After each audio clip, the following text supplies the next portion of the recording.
আসসালামু আলাইকুম। আশা করি আপনারা সবাই ভালো আছেন। আজকে অনার্স প্রথম বর্ষের লিনিয়ার অ্যালজেব্রা সাবজেক্টের খুবই গুরুত্বপূর্ণ একটা উপপাদ্য করানো হবে। উপপাদ্যটি হলো এ এবং বি অব্যতিক্রমী বর্গাকার ম্যাট্রিক্স হইলে প্রমাণ করো যে A B inverse 1 equal B inverse 1 A inverse 1। খুবই গুরুত্বপূর্ণ একটা উপপাদ্য। এটি জাতীয় বিশ্ববিদ্যালয়ে বিগত 14 সাল, 16 সাল এবং 2020 সালে এসেছিল। এই জন্য তোমাদের জন্য খুবই গুরুত্বপূর্ণ একটা উপপাদ্য। এটা খুব ভালোভাবে পড়তে হবে, পরীক্ষার জন্য খুবই গুরুত্বপূর্ণ। তাহলে চলো এবার উপপাদ্যটি প্রমাণ করে দেখি। প্রমাণটা হচ্ছে A B inverse 1 A B inverse 1 A B equal I.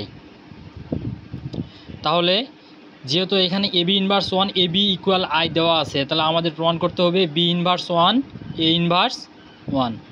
তাহলে উভয় পক্ষে বি ইনভার্স 1 দ্বারা গুণ করে পাই, উভয় পক্ষে বি ইনভার্স 1 দ্বারা গুণ করে পাই। তাহলে A B inverse 1 into A B into, যেহেতু আমরা বি ইনভার্স 1 দ্বারা উভয় পক্ষে গুণ করবো, এই জন্য বি ইনভার্স 1 ইকুয়াল আই তো আগে থেকেই ছিল, বি ইনভার্স 1 দ্বারা গুণ করা হলো। তাহলে A B inverse 1 A B inverse 1, এখানে সমজাতীয় রাশি কোনটা? বি আর বি হচ্ছে সমজাতীয় রাশি, এই জন্য বি ইন্টু বি ইনভার্স 1 এটা আলাদা করে নেওয়া হলো, equal I B inverse 1, equal I B inverse 1। তাহলে দেখো এখানে সমজাতীয় রাশি বি ইনভার্স 1, বি ইনভার্স 1 সমান সমান কিন্তু আই লেখা যায়, বি ইনভার্স 1 সমান সমান কিন্তু আই লেখা যায়।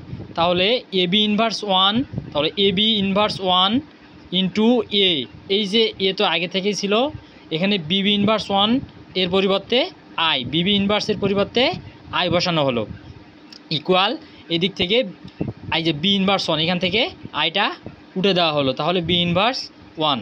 তাহলে A B inverse 1 A B inverse 1, তাহলে উভয় পক্ষে আবার এ ইনভার্স 1 দ্বারা গুণ করে পাই, উভয় পক্ষে আবার এ ইনভার্স 1 দ্বারা গুণ করে পাই। তাহলে A B inverse 1 A inverse 1 equal B inverse 1 A inverse 1। তাহলে উভয় পক্ষে এ ইনভার্স 1 দ্বারা গুণ করে পাই। তাহলে যদি উভয় পক্ষ এ ইনভার্স 1 দ্বারা গুণ করি, তাহলে আমাদের রাশিটা কি আসবে? এ B inverse 1 A inverse 1 equal B inverse 1 তো আগে থেকে ছিল, এ ইনভার্স 1 গুণ করা হলো। তাহলে এ বি ইনভার্স 1, এই যে বলেছি সমজাতীয় রাশি হলে পরে এ ইনভার্স 1, প্রথমে আমরা এখানে কি লিখেছি? বি ইনভার্স 1 ইকুয়াল কি পাইছি? আই। তাহলে এখানে এ ইনভার্স 1 ইকুয়াল আই, আর এদিকে তো আপনার আছেই B inverse 1 A inverse 1, B inverse 1 A inverse 1। আবার বলি সমজাতীয় রাশি এ ইনভার্স 1 ইকুয়াল আই, এখানে বি ইনভার্স 1 ইকুয়াল আই পাইছি, এখানে যদি বি ইনভার্স 1 ইকুয়াল আই লেখা যায়, তাহলে এখানে এ ইনভার্স ইকুয়াল আই লেখাই যায়। তাহলে বি ইনভার্স 1 এ ইনভার্স 1, এই পাশে বি ইনভার্স 1 এ ইনভার্স 1, তাহলে এ বি ইনভার্স 1 আইটা এখান থেকে উঠে দেওয়ানো হলো, A B inverse 1 into B inverse 1 A inverse 1। তাহলে বি ইনভার্স 1 এ ইনভার্স 1। খুবই গুরুত্বপূর্ণ একটি উপপাদ্য, এটা খুবই গুরুত্বপূর্ণ। এই জন্য এই অঙ্কটা, এই উপপাদ্যটা ভালোভাবে শিখতে হবে। আশা করি তোমরা সবাই বুঝতে পেরেছো। পরবর্তীতে আবার অন্য ক্লাস নিয়ে তোমাদের মাঝে হাজির হব। পারলে চ্যানেলটা একটু সাবস্ক্রাইব করে দিও।